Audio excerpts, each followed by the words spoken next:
Bienvenue pour cette émission de Contrepoint. C'est un plaisir de vous retrouver cette semaine pour une émission un peu particulière puisqu'elle est tournée en Argentine, à Buenos Aires.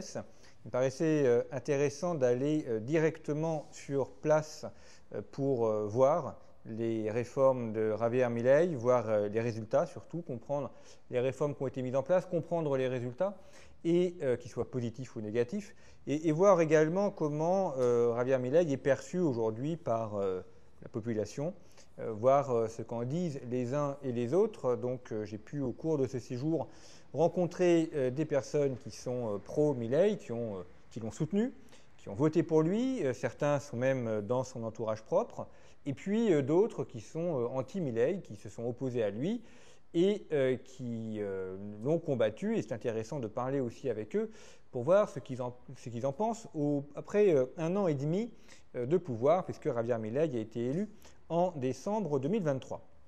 Et j'ai également trouvé cet ouvrage extrêmement intéressant, alors qu'on trouve dans toutes les librairies de Buenos Aires. Il y a énormément de librairies à Buenos Aires, notamment une qui est parmi la plus grande d'Amérique latine.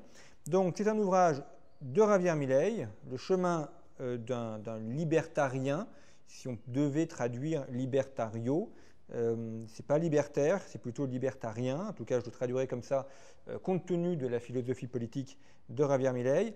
Un ouvrage qui est paru en 2022, donc un an avant son élection, alors qu'il était en pleine campagne présidentielle, qui malheureusement n'a toujours pas été traduit en France. C'était vraiment un grand manque intellectuel. Il faudrait vraiment que cet ouvrage soit traduit en français pour qu'il soit compris, pour que la pensée de Milei soit comprise.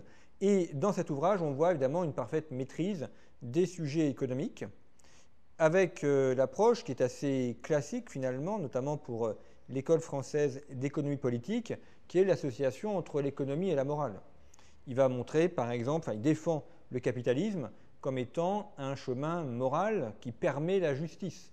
Donc il ne défend pas le capitalisme uniquement parce que ça permet une amélioration des conditions de vie. Il ne le défend pas uniquement parce qu'il y a une amélioration matérielle, mais il le défend, donc on pourrait dire une vision utilitariste, ce qui serait déjà une bonne chose en soi, mais il va le défendre pour ses fondements intellectuels parce qu'il est moral. Alors vous avez quelques chapitres dont les titres de chapitres feraient évidemment et font hurler tous ceux qui s'opposent aux libertés. Par exemple, un chapitre qui est intitulé « L'État est notre ennemi ». On a l'impression de reprendre ou de lire des éléments de Frédéric Bastiat. Il y a un autre qui s'appelle « La justice sociale est injuste ». Vous voyez, ça c'est aussi des points qui sont importants à marteler.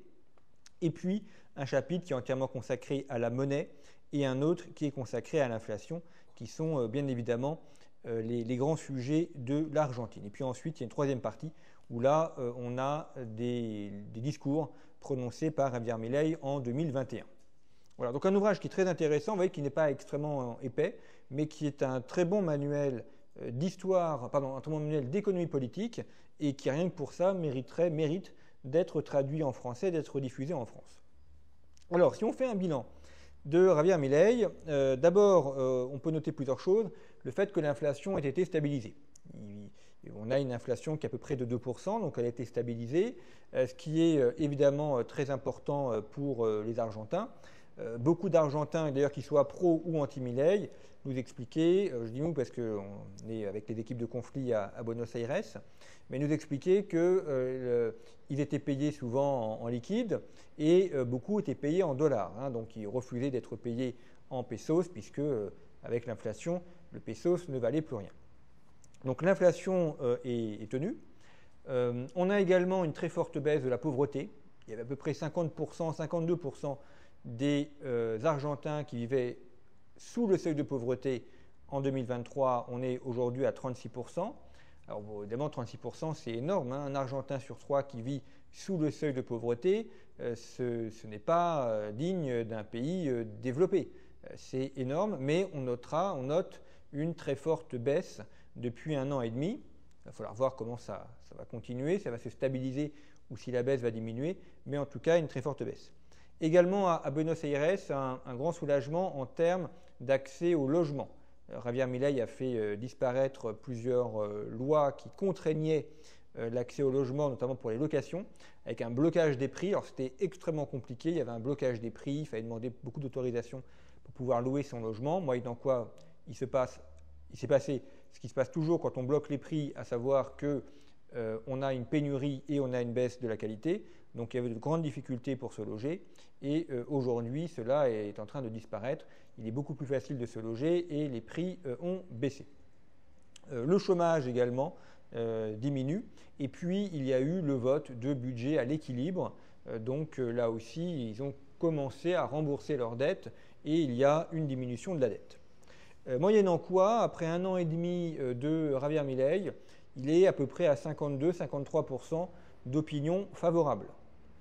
François Bayrou, qui est Premier ministre depuis 2 mois, est à peine à 15% d'opinion favorable. Donc un président de la République qui a plus de 50% d'opinion favorable 1 an et demi après son élection, c'est quand même très rare. Alors pour Milei, le grand enjeu va être les élections législatives de l'automne prochain, en octobre 2025, puisque Javier Milei n'a pas de majorité à la Chambre, il y a une coalition un peu hétéroclite, il n'a pas non plus de gouverneur. Or l'Argentine est un pays qui est très décentralisé, donc les gouverneurs des provinces disposent d'un grand nombre de pouvoirs. Donc les élections pour les gouverneurs vont être très importantes. On a également des élections en cours pour la mairie de Buenos Aires où il y a un soutien proche de Javier Milei qui est candidat pour la mairie. Les personnes qu'on a pu interroger nous disent qu'il est plutôt en bonne voie pour l'emporter. On verra, mais enfin, en tout cas, pour l'instant, les sondages le donnent en tête. Et là aussi, les différents interlocuteurs qu'on a pu rencontrer, encore une fois pour ou contre Milei, disent qu'il va gagner. Alors certains sont confiants, d'autres regrettent, mais enfin en tout cas, ils disent qu'il va largement gagner les législatives d'octobre prochain. C'est encore loin, on verra ce qui se passera, mais enfin en tout cas pour l'instant, on voit qu'il y a une vraie dynamique. On interrogeait également un diplomate, un ambassadeur, qui nous disait qu'en off, il y a de très nombreux péronistes, des kirchneristes, qui lui disent que Javier Milei fait du très bon travail et qu'il a le courage de faire ce qu'eux-mêmes n'avaient pas eu le courage de faire. Donc vous voyez qu'il y a quand même beaucoup de choses qui changent. Et ce qui est très intéressant, c'est le soutien de la jeunesse. Il a été élu avec un très grand soutien des jeunes et ce soutien perdure. Donc au bout d'1 an et demi, on peut dire que le bilan est quand même largement positif, avec les prudences qui s'imposent évidemment. Il peut toujours y avoir des retournements de conjoncture, il peut toujours y avoir des retournements de situation, mais pour l'instant, c'est plutôt très largement positif et les mesures prises sont en train d'aboutir. Si on ouvre quelques perspectives, ce qui est intéressant à constater, c'est que l'Argentine est un pays avec de nombreuses réserves, notamment de gaz, de pétrole, de lithium et de cuivre. Et donc un des enjeux du gouvernement actuel, c'est d'accélérer l'exploitation de ces gisements de gaz et également de les exporter. On a des gisements qui sont très importants. Alors, certaines personnes nous disent que ce sont les 2e réserves de gaz au monde. Enfin, je dis ça, c'est des ingénieurs qu'on a pu interroger. Je suis un peu plus prudent parce que ça dépend ce qu'on va compter, ça dépend comment on fait les comparaisons. Donc, je ne dirais pas si c'est le 2e, 3e ou 5e gisement de gaz. En tout cas, il y a énormément de gaz, beaucoup de cuivre, beaucoup de lithium, ce qui fait de l'Argentine une très grande réserve mondiale pour ces produits-là. Ça fait 50 ou 60 ans que des imbéciles expliquent qu'on va aller vers la fin du gaz et du pétrole, et ça fait 50 et 60 années qu'ils sont sans arrêt démentis, puisqu'on ne cesse de découvrir des gisements de gaz et de pétrole, ce qui, rien que ça, évidemment, met à terre toutes les thèses de décroissance, de ressources limitées ou de planètes finies.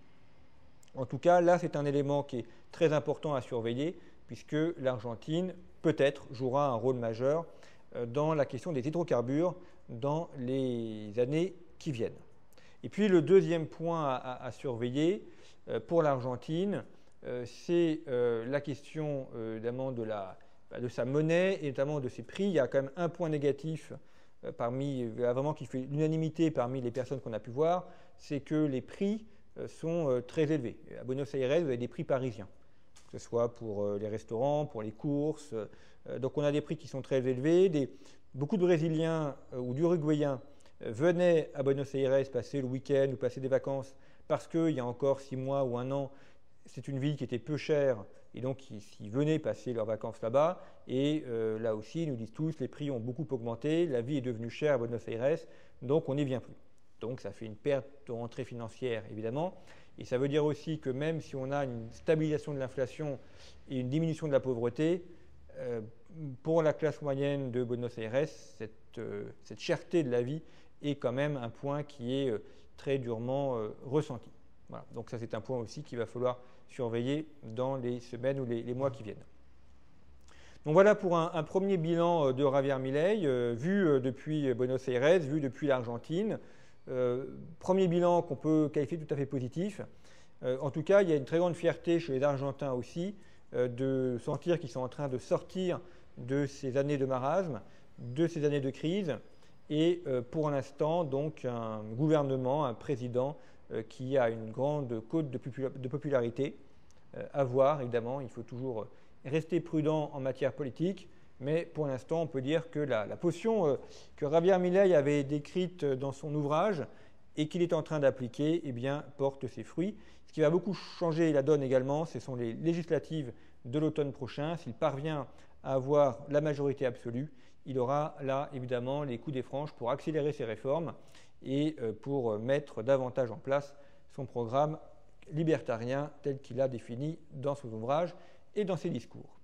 Merci pour votre fidélité. À la semaine prochaine pour une nouvelle émission de Contrepoint.